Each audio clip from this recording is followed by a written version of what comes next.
Lahat ay naghahangad sa tahimik, malinis at mapayapang eleksyon. Kaya nga't nagpupursige ang COMELEC na maipaabot sa tao ang kahalagahan ng pagkakaisa ng bawat isa sa kanilang layunin. Para sa detalye, balitaan mo kami, Dina Pagibitan.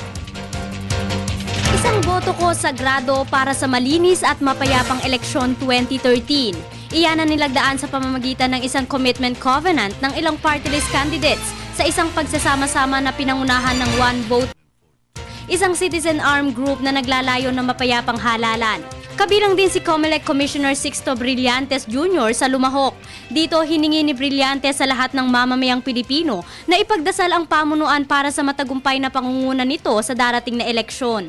Tiniyak din ni Brillantes na handang-handa na ang pamunuan sa darating na May 13 elections. Na-deploy na namin ang mga PICOs.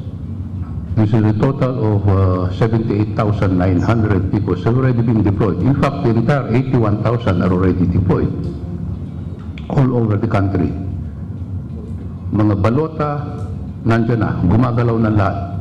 Ayaw lang namin sabihin kung nasan at baka makursunadahan ng mga mababait na tao dito na nag-hijack ng mga balota.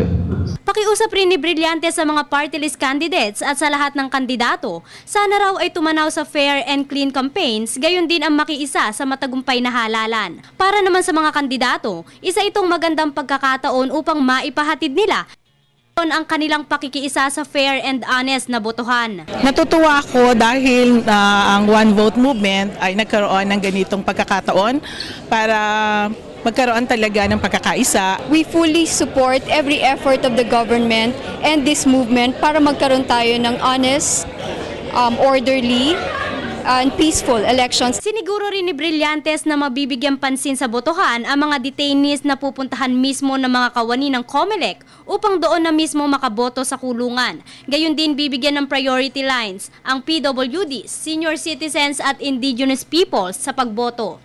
Tinitingnan din ng komisyon ang pagpasa ng online voting sa 2016 elections para sa ating mga overseas Filipino workers. Ngunit sa ngayon, hindi pa raw ito mapapatupad. Samantala, pag-iisipan pa raw ni Brillantes kung mananatili siya sa posisyon pagkatapos ng halalan. Para sa Telebisyon ng Bayan, ako si Dina Pagibitan.